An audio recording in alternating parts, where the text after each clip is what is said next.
when you put a strategy in place, whether it's simple or more advanced, if that's what's required, checking and be like, how's it going? Like, how's everything going? How is this working? And not waiting for them to come to you to say, this is not working. Welcome to the Misfit Behaviorists podcast. Join your hosts, Audra Jensen and Caitlin Beltran, here to bring you evidence-based strategies with a student-centered focus. Let's get started. Hey everybody, welcome back to the Misfits. We are really excited to have another guest today. Today we are going to be talking about insights into being a public school BCBA. But before we start, don't forget to go join our Facebook group so you can get all of our freebies. Go check us out on YouTube at the Misfit Behaviorists, and you get to see all the content, and you'll get to see this pretty new face that's joining us today if you're over on YouTube today.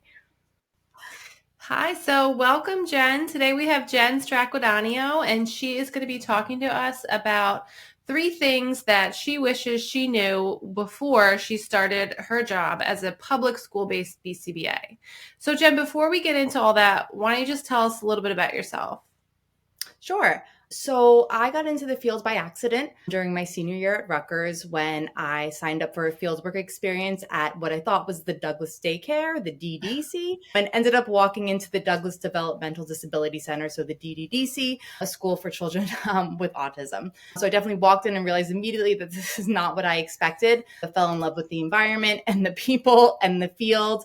And I remember meeting with the advisor at the end. I was like, how do I do this? Like, how do I get here? How do I get involved? And they guided me through that. So then I went to grad school at Rutgers. I ended up working at the DDDC for years prior to making the switch to public school about 8 years ago now. So I always say it's the best mistake I ever made was signing up for the wrong fieldwork class, because it just was something I fell into when I wasn't expecting to be in this field at all. How did you feel when you walked in that first day?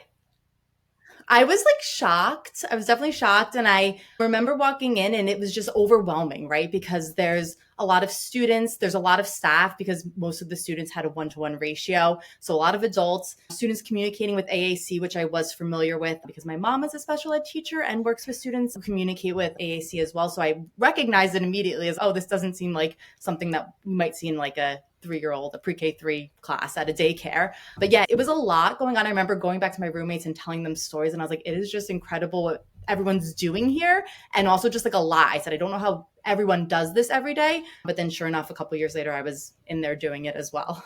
Doing it every day. Every day. Doing it every day. I can attest to that. I did it every day with Jen for a long time. Yes, exactly. For years, which is good. And I think that a setting like that definitely prepares you in some ways moving forward to other places that you could work with students. But it definitely is an intense setting, that's for sure. What does your day-to-day role as a public school BCBA right now look like?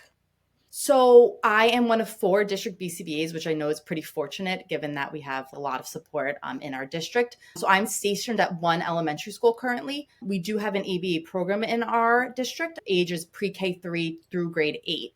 So I am with the 1st grade to the 8th graders right now. So that's 3 of our 5. And then I provide consultation to the students within our elementary school. So I'm basically housed at the one building, oversee the 2 classrooms there that are the ABA classrooms as well.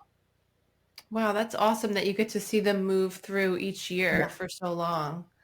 Yeah, for a while I was the only one. So I did pre-K through 8th grade. So it is nice to be able to focus in on the 2 classrooms and be in that building. More specifically for the consultation cases, I think that our ABA classrooms, the teachers and I collaborate regularly. Whereas the consultation cases, if you're not in a building one day and there's a challenging behavior or parent is coming with concerns, you're playing catch up always. So it is lucky now that I'm there every day. So if a parent's sending an email or a teacher has a concern, I've seen it, we were there, I'm there to work through it with them, which definitely makes it easier to work with the staff there.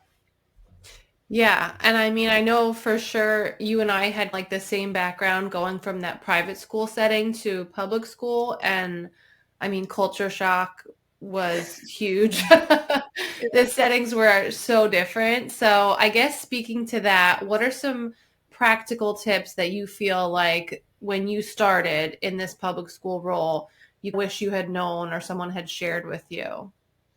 Yeah. So I think hindsight's 2020 there. I wish there was a lot of things I knew. A big one is that pairing and building that rapport not only works with our students that we work with, but also the educators and the teachers that we're supporting. I think I came in with guns ablaze and ready to be like, here are the best strategies. This is what we can do. This is going to work. And I'm new. And they're like, who is this lady coming in telling me what to do? This is my classroom. I've been teaching for X amount of years. And who are you to tell me that I need to change what I'm doing? And it took me a while, I will say, to realize that going in, listening to the concerns, talking about how their weekend was, going in not just when there's a challenge, but checking in, just being like, hey, I was passing by, like, how's everything going? And definitely building that relationship. So when I do go in or they come with a concern and I tell them something that's difficult to hear, or I'm telling them to ignore a behavior that's disrupting their class, they have a little bit more buy-in into what I'm saying. And that also goes for modeling too, right? Like showing them what it looks like instead of just telling them. I love that idea of going in when there's not an issue to build that relationship with them is so important, so valued by the teachers. Yeah, even just being in the hallway for like arrival and dismissal, like showing your face that you're there, I have found to be helpful. Again, it's easier now that I'm in one building, again, because I think sometimes you're like running back and forth and you're just running from crisis to crisis. But I think if you have that opportunity or even carve out some time to do that, in the beginning, I was sending emails like, hey, how's everything going? And I found that going in person goes a very long way rather than just like checking in by email. So I definitely would suggest kind of making that a priority. I think that's so true. And just like you said, building that trust, because I think the setting that you and I came from was more of a clinical setting. And so we were used to staff kind of coming in, telling us what to do. Okay, this is your role. This is my role. And the public school district is just, there's so many layers to it. There's so many different types of support that we weren't aware of. And so that was definitely culture shock for me as well. And I think I spoke in another episode about like underestimating the same thing that Jen's talking about, just building those relationships and like realizing that like I had to earn trust, even though I had been doing this for a long time, even though I had done it in other settings. Like you said, you're still the new kid on the block. And so you still have to prove yourself, for lack of better words. Yeah, I agree with that completely. What's another one? I know you shared 3. So that pairing not only with students, but with staff. Yeah. And then perspective taking. So I think that, like you're saying, coming from a clinical background, we're often a little jaded, right? So we've seen very extreme behaviors. We've dealt with some pretty extreme crisis situations. And then sometimes you're going into a public school and what is a concern for a teacher might not be something that would register on our kind of concern meter in terms of something that we need to address immediately or at this time. And so I think it took me a little bit to say, okay, if someone's coming to me with this concern, it's obviously affecting their ability to do their job and the ability for the students in their classroom to learn. And I need to kind of like take a seat and listen to what they're saying, whether or not I think the pencil tapping or a clicking of a noise is like a big deal. I want to make sure that their concerns are valid, they are heard, and make sure that I'm looking at it from their perspective and not just saying, oh, it doesn't seem like it would be that interfering. I think that's huge. Like that validation. I mean, it kind of goes along with number 1, but like perspective taking, seeing it from putting yourself in their shoes and also validating. Yeah, this probably is really frustrating, even though to you or me, if we're looking at the top 5 behavior cases or whatever you want to call it in our school right now, maybe this isn't even on the radar, but in your classroom, it's very disruptive. Yeah. And I think that is, again, with building that relationship too, not brushing those concerns off, right? Listening to them, whether or not it's something we're going to address at this moment or something that we know we can address it in a couple weeks and see how it goes for whatever reason. But I think just spending that time listening and making sure that they feel heard and then taking those next steps forward. Yeah, I 100% identify with that because I feel like maybe when I first started, I was more inclined to be like, okay, but I have all this other stuff to do. So I'm going to push that one off. And then it becomes week 2 and week 3. And in that moment, was it the end all be all? No, but what about next year? That same relationship with that same teacher. Now maybe she has a real heavy hitter and she doesn't have that trust in me. And also, if I had taken just a little bit of time, maybe I could have offered some really simple solution that she could have worked with or he. And then we could have not only helped with that child, but also, like you said, built that relationship for the future too. Yeah, exactly. What is your final tip for newly minted public school BCBAs? My final tip, and maybe one of the most important, is that simple is better. So I think maybe it was our clinical background, but I think sometimes what is an ideal treatment or strategy or behavior plan might not be feasible for the staff in the classroom to run for whatever reason. So sometimes there's concerns about behaviors and the student might not have a one-to-one paraprofessional. So we're asking a teacher of a classroom of 23 kids to not only teach their lessons and manage all the students in the classroom, but also collect data for us or also implement strategies that we would expect a one-to-one para to do. So I think sometimes taking a step back and assessing what strategies we can put in that will be implemented. So sometimes looking at the integrity of the treatment versus the efficacy, like what we think would be the most effective in that case might be beneficial. So I definitely have looked to be like, let's start really simple. And then if we need to, we will add those strategies in, but give the staff time to acclimate and just see what the minimal is that we need to support the students.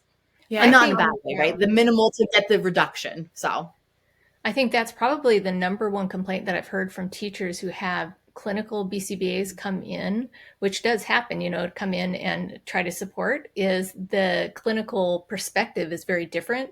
And they come in with all of these strategies and things that they want to do for their one student. And the teacher is not in a place with 30 students to be able to implement that. And so they always feel that kind of that burden of the clinical BCBA coming in and telling them everything they're doing wrong. And they're like, I'm here every day with my 30 kids. I know how the classroom works and what I'm capable of doing and what the other students are capable of doing to support the student. And so that's probably the biggest complaint I hear from the school setting, from just clinicals coming in. So that's a great idea, making sure that we're keeping it simple for those that can implement the strategies. For sure. And I remember we had a supervisor at Douglas, and he would always say, you could have the best behavior plan in the world, but like, if no one's going to run it, what are you going to do? Frame it on your wall and just pat yourself on the back? Like, it's not going anywhere. But I think too, it almost ties all three of yours together, because if you're putting yourself in their shoes and you're pairing with them, then you're going to want to develop a plan that has common ground. And you're not just coming in and saying like, well, I've never been in your classroom and your problem is no big deal, but try this. And it goes all together, right? Making sure those check-ins are there. So even when you put a strategy in place, whether it's simple or more advanced, if that's what's required, checking and being like, how's it going? Like, how's everything going? How is this working? And not waiting for them to come to you to say, this is not working. Because I think that sometimes staff are waiting for that meeting to come say, and this isn't going the way it's supposed to. And it's no, if I'm going in antecedently and being like, how's it going? How's this going? How's this component? Did we do this? And not in any accusatory way, but keeping that dialogue open is also good, because then we're just on top of it and on the same page and collaboratively working. Yeah, and it saves yourself from, like you said, getting blindsided at the meeting when the teacher couldn't find you earlier to tell you it's totally not working. And yes, at least you can save face and say, okay, we've had that talk. Right, sure.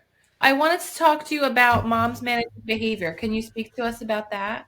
Yeah, sure. So my co-founder, Megan Senziano, and I started a company, and we are working to provide PD to school districts and consultation in terms of getting started with the ABA program, how programs are written. We provide a lot of PD to our district alone. So now we're trying to expand that to newer programs within districts as well. And also parent training. So we have this whole library of parent training that we've done throughout the years. And now we're reaching out to kind of those school districts as well. If there is one BCBA for an entire district, that's a lot to manage in terms of providing professional development for different areas and staff. So we're reaching out to see if those areas are needed for anyone as well. Oh, that's awesome. Amazing. That is awesome. Where can people find you? Is that on Instagram? Yep. So Moms Managing Behavior on Instagram, and our website is momsmanagingbehavior.com. Awesome. And then do you offer remote trainings? Yes. So remote trainings right now, our summer PD offerings are up as well. And then in the fall, we'll come up with a new schedule as well. So cool. So needed too. Yeah, we find that area is, especially parents, and especially this kind of all started after 2020, the pandemic, when we started to talk with parents and we're providing remote parent training and realized how great that need is in the home, and then continued from there. So nice. All right. Awesome. Thank you for joining us, Jen. Thank you for having me, guys. This was great.